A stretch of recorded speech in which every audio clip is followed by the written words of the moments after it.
श्री परमज्योती भगवती भगवानांचा चमत्कार. मी रीटा राणी दास, तालचेर, ओरिसा येथील रहिवासी आहे. मे 2020 मध्ये माझ्या बहिणीच्या पतीला विषबाधा झाली. त्यांची प्रकृती अत्यंत गंभीर झाल्यामुळे त्यांना भुवनेश्वर येथील एका नामांकित मल्टीस्पेशालिटी रुग्णालयामध्ये हलवण्यात आले. ते कोमामध्ये गेले आणि त्यांना व्हेंटिलेटरवर ठेवण्यात आले. 7व्या दिवशी डॉक्टरांनी माझ्या बहिणीला सांगितले की प्रकृतीत कोणतीही सुधारणा दिसून येत नसल्यामुळे ते 3 तासानंतर व्हेंटिलेटर काढून टाकतील. त्यांनी बहिणीला सांगितले की सर्व कुटुंबियांना आणि नातेवाईकांना बोलावून त्यांना शेवटचे पाहू द्यावे. जेव्हा मला हे हृदयद्रावक बातमी समजली तेव्हा मी इतर कुटुंबियांसह त्वरित भुवनेश्वरला धाव घेतली. संपूर्ण प्रवासादरम्यान मी अखंडपणे मूलमंत्राचा जाप केला आणि त्यांच्या प्रकृती सुधारणेसाठी मनापासून प्रार्थना केली.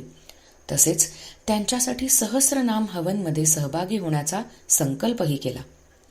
रुग्णालयात पोहोचल्यावर मी माझ्या बहिणीचे सांत्वन केले आणि तिला काळजी न करण्याचा, उलट अखंडपणे मूलमंत्राचा जाप करण्याचा सल्ला दिला. मी तिला खात्री दिली की आरोग्यप्रदाता श्री परमज्योती भगवती भगवान त्यांना नक्कीच बरे करतील.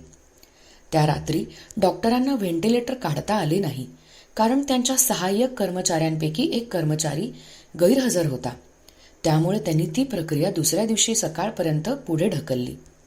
संपूर्ण रात्रभर आम्ही प्रार्थना आणि मूलमंत्राचा जाप अविरतपणे सुरूच ठेवला.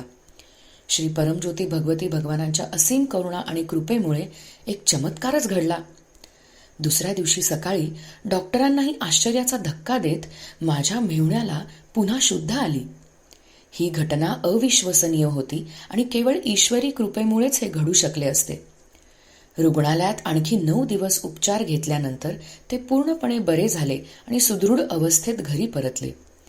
माझ्या बहिणीच्या आयुष्यात घडलेल्या या महान चमत्काराबद्दल कृतज्ञता व्यक्त करण्यासाठी माझ्याकडे शब्दच उरले नाहीत.